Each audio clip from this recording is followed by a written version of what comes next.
récit de la Passion pour découvrir le sens de cette invitation adressée par Jésus à ses tout premiers disciples.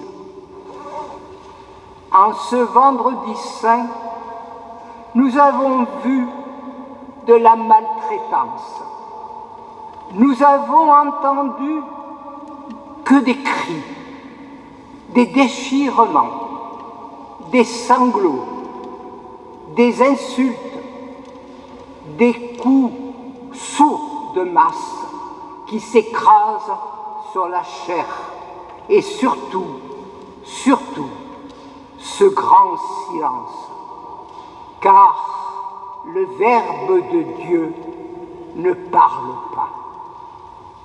Devant ces agresseurs, ceux qui revendiquent, qui crient, ceux qui rient, qui pétitionnent pour un brigand, Barabbas, il n'ouvre pas la bouche.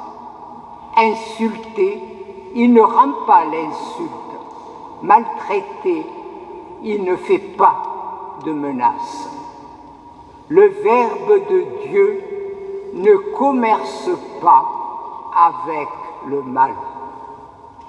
Avec le mal, il ne discute pas, mais il le porte sur ses épaules.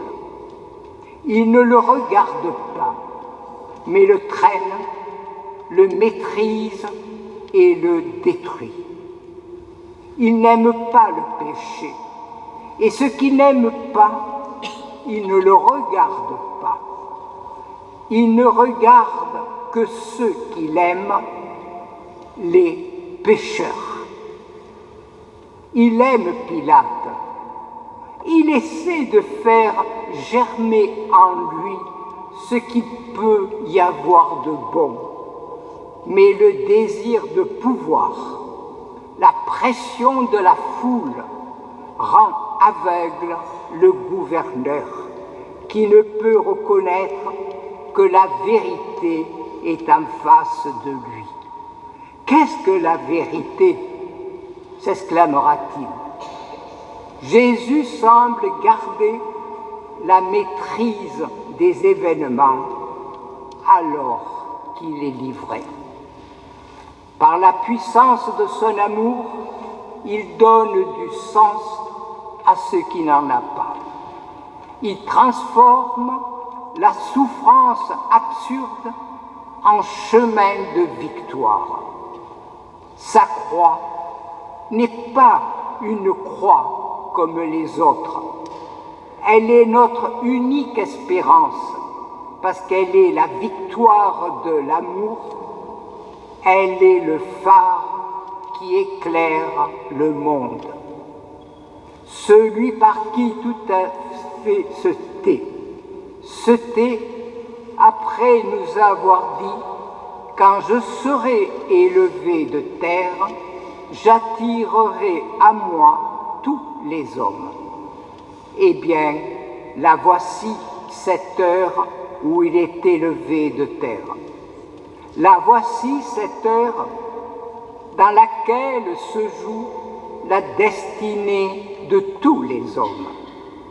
Le voici le centre réel où le drame de l'univers entier se dénoue.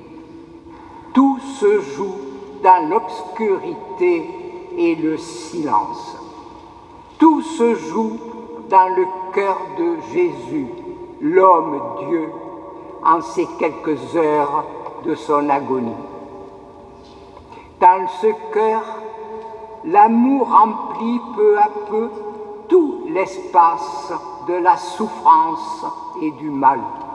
La rébellion du péché des hommes est guérie par son obstinité douceur. Un amour qui se donne au Père, qui désire se donner à nous et nous invite à l'accueillir dans le silence et l'adoration. Dépouillé de tout, cloué sur son trône de gloire, depuis la chair de la croix, le Verbe de Dieu va se remettre à parler. Jésus se tourne une dernière fois vers la terre. Dans ses yeux épuisés, en un dernier regard d'infinie tendresse, il voit la douceur intégrale de sa mère, debout et non pas effondrée. Il n'a pas de plus beau don à lui offrir qu'un fils en son ami Jean et nous livrer son dernier testament. En disant à sa mère, « Voici ton fils », et aux disciples bien-aimés, « Voici ta mère », Jésus déclare qu'il veut bénir son peuple et en édifiant une communauté nouvelle, une communauté de foi qu'il choisit de décrire en termes familiaux. Cette communauté qui se formerait serait une famille où chaque membre serait le frère ou la sœur de chacun, la mère et le fils de chacun. Cette famille, c'est l'Église, l'Église de Jésus-Christ. Quand Jésus eut pris le vinaigre, il dit « Tout est accompli ». Autrement dit, toutes les prophéties se sont réalisées. Et à peine endormi dans la mort, que le cœur de Jésus, d'un coup de lance, laisse échapper l'eau vive et le sang, symbole du baptême et des mystères eucharistiques. Depuis, il nous abreuve dans les sacrements. À cet instant, tout est accompli, mais tout reste à faire.